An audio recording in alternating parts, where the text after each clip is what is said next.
नमस्कार, मैं लोकेंद्र कुमार आप सभी का SKL स्टडी 82 यूट्यूब चैनल पर हार्दिक स्वागत करता हूं। बेटा, आज की इस वीडियो में हम फिजिक्स के प्रीवियस ईयर के क्वेश्चन लेकर चलेंगे, जो कि रेलवे के जितने भी एग्ज़ाम हैं उन सभी एग्ज़ामों में किसी न किसी में कोई ना कोई क्वेश्चन पूछा गया है, और जो क्वेश्चन हैं वो सभी प्रीवियस ईयर के हैं। और आज की इस वीडियो में ये जो रहेगा लेक्चर नंबर 2 रहेगा। मैं आशा करूँगा आप लोग मेरे साथ इसे पूरे ध्यानपूर्वक देखें। अगर कोई क्वेश्चन में कमी या कुछ होता है तो आप मुझे कमेंट करके बता सकते हैं। तो देखें बेटा, आज की वीडियो का पहला क्वेश्चन क्या है बेटा? विभवांतर की SI इकाई क्या है? विभवांतर का SI मात्रक पूछा गया है। तो विभवांतर का बेटा SI मात्रक होता है वोल्ट। ऑप्शन नंबर आपका C करेक्ट आंसर है। ठीक है बेटा। क्वेश्चन नंबर सेकंड में देखेंगे 2 में। क्वेश्चन नंबर 2 में क्या कह रहा है बेटा? 1 कूलाम प्रति सेकंड किसके बराबर होता है? क्वेश्चन में दिया गया है बेटा 1 कूलाम प्रति सेकंड किसके बराबर होता है? तो ये बराबर होता है बेटा 1 एम्पियर के। किसके? 1 एम्पियर के। तो ऑप्शन नंबर बी आपका करेक्ट आंसर है। देखेंगे नेक्स्ट क्वेश्चन नंबर 3 में। क्वेश्चन नंबर 3 में क्या कह रहा है बेटा? न्यूटन मीटर स्क्वायर प्रति किलोग्राम स्क्वायर किसकी SI इकाई है? तो जो बेटा ये SI इकाई है वो है सार्वत्रिक गुरुत्वीय स्थिरांक। ऑप्शन नंबर डी, इसको कहते हैं बेटा सार्वत्रिक गुरुत्वाकर्षण नियतांक कह सकते हैं। ठीक है बेटा। नेक्स्ट क्वेश्चन देखेंगे क्वेश्चन नंबर 4 में क्या कह रहा है बेटा? गैल्वेनोमीटर का उपयोग किसके लिए होता है? तो जो बेटा गैल्वेनोमीटर होता है ये परिपथों में लगा होता है। इसका उपयोग होता है धारा की दिशा ज्ञात करने के लिए। तो ऑप्शन नंबर डी इसका करेक्ट आंसर है। ठीक है बेटा।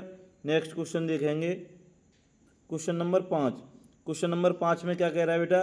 हवा की गति और तीव्रता मापने के लिए किस उपकरण का उपयोग होता है? तो इसमें होता है बेटा एनीमोमीटर। किसका होता है? एनीमोमीटर। तो ऑप्शन नंबर आपका डी करेक्ट आंसर है। ठीक है बेटा। देखेंगे नेक्स्ट क्वेश्चन नंबर 6 में क्या कह रहा है बेटा? प्रकाश वर्ष किसे मापने के लिए उपयोग होता है? जो प्रकाश वर्ष होता है वो किसे मापने के लिए उपयोग होता है? तो ये होता है बेटा दूरी को। तो ऑप्शन नंबर बी आपका करेक्ट आंसर है। नेक्स्ट क्वेश्चन देखेंगे इसी के साथ क्वेश्चन नंबर 7। और क्वेश्चन नंबर 7 में कह रहा है बेटा दाब की SI इकाई क्या है? जो दाब की SI इकाई पूछी गई है बेटा, तो दाब की SI इकाई है बेटा इसमें न्यूटन प्रति वर्ग metre square. Option number C आपका करेक्ट आंसर है।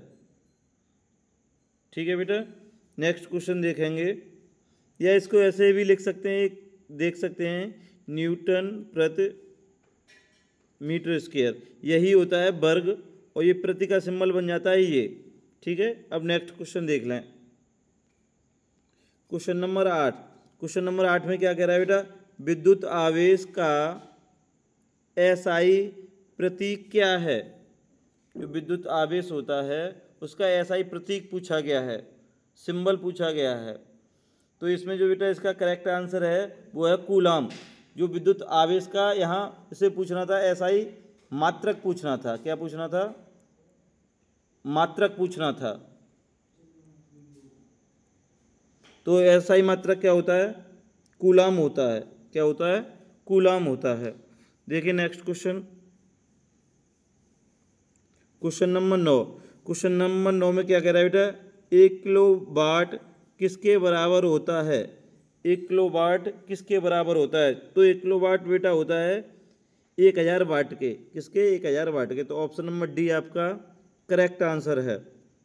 नेक्स्ट क्वेश्चन देखेंगे क्वेश्चन नंबर 10 में क्या कह रहा है बेटा?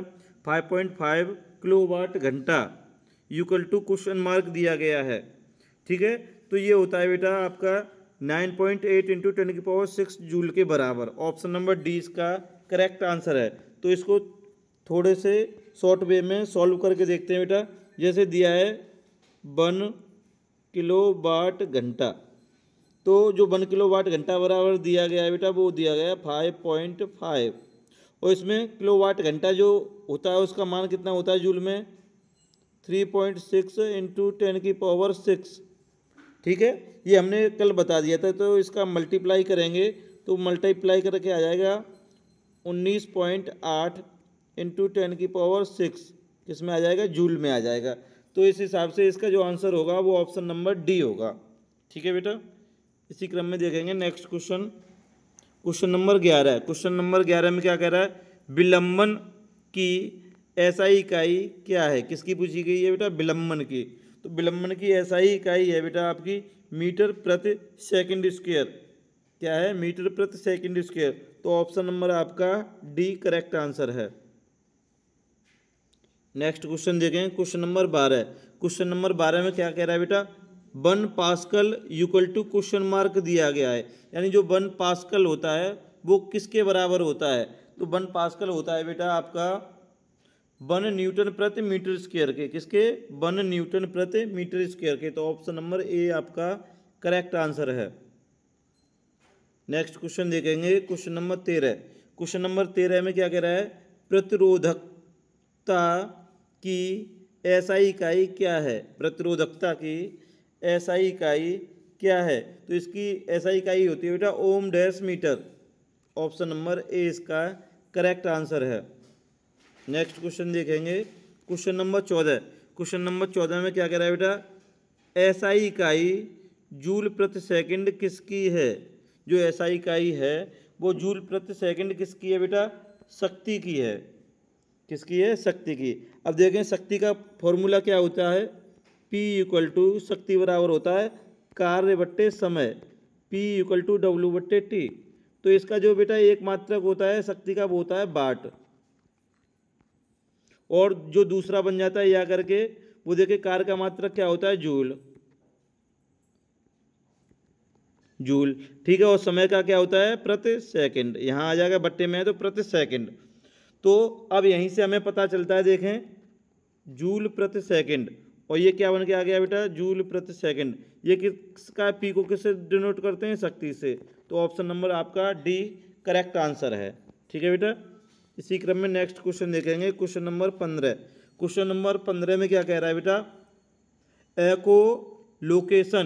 एकोलोकेशन का उपयोग जलपोत में किसे मापने के लिए होता है। ठीक है बेटा, तो जो इसका करेक्ट आंसर है वो है पानी की गहराई। तो ऑप्शन नंबर ए आपका करेक्ट आंसर है। इसी क्रम में नेक्स्ट क्वेश्चन देखेंगे, क्वेश्चन नंबर 16। और क्वेश्चन नंबर 16 में क्या कह रहा है बेटा, निम्नलिखित में से किस जोड़ी की इकाई समान नहीं है, यानी मेल नहीं खाती। तो देखें गति और वेग समान है, कार्य और ऊर्जा समान है, दूरी और विस्थापन समान है, बल और दाब अलग अलग हैं। दोनों क्या हैं, बल और दाब अलग अलग हैं। तो ऑप्शन नंबर डी इसका करेक्ट आंसर है। ऑप्शन नंबर डी इसका क्या है, करेक्ट आंसर है। नेक्स्ट क्वेश्चन देखेंगे, क्वेश्चन नंबर 17 में क्या कह रहा है बेटा, जब हम पेड़ की शाखा को तेजी से हिलाते हैं तो कुछ पत्ते पेड़ से अलग हो जाते हैं, यह क्या है। तो ये होता है बेटा जड़त्व। क्या होता है, जड़त्व। ऑप्शन नंबर बी आपका करेक्ट आंसर है। ऑप्शन नंबर बी आपका करेक्ट आंसर है। नेक्स्ट क्वेश्चन देखेंगे, क्वेश्चन नंबर 18।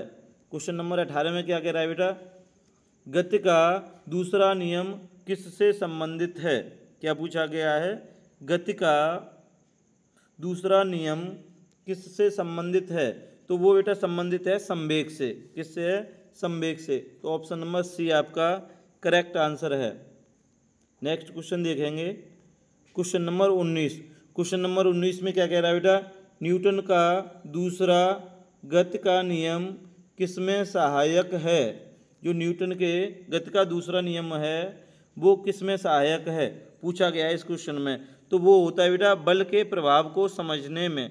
ऑप्शन नंबर आपका ए करेक्ट आंसर है। ठीक है बेटा, नेक्स्ट क्वेश्चन देखेंगे, क्वेश्चन नंबर 20। क्वेश्चन नंबर 20 में कह रहा है बेटा किसी प्रणाली के संवेग परिवर्तन की दर उसके अनुपाती होती है। तो ये जो बेटा इसका आंसर है वो है लगाई गई बल। किसके? लगाई गई बल। ऑप्शन नंबर सी इसका करेक्ट आंसर है। अगर आप सभी को हमारी ये वीडियो अच्छी लगी हो तो इसको ज़्यादा से ज़्यादा शेयर करें, यूट्यूब चैनल को सब्सक्राइब करें, वीडियो को लाइक करें। मिलते हैं जल्दी नेक्स्ट वीडियो में। Take care.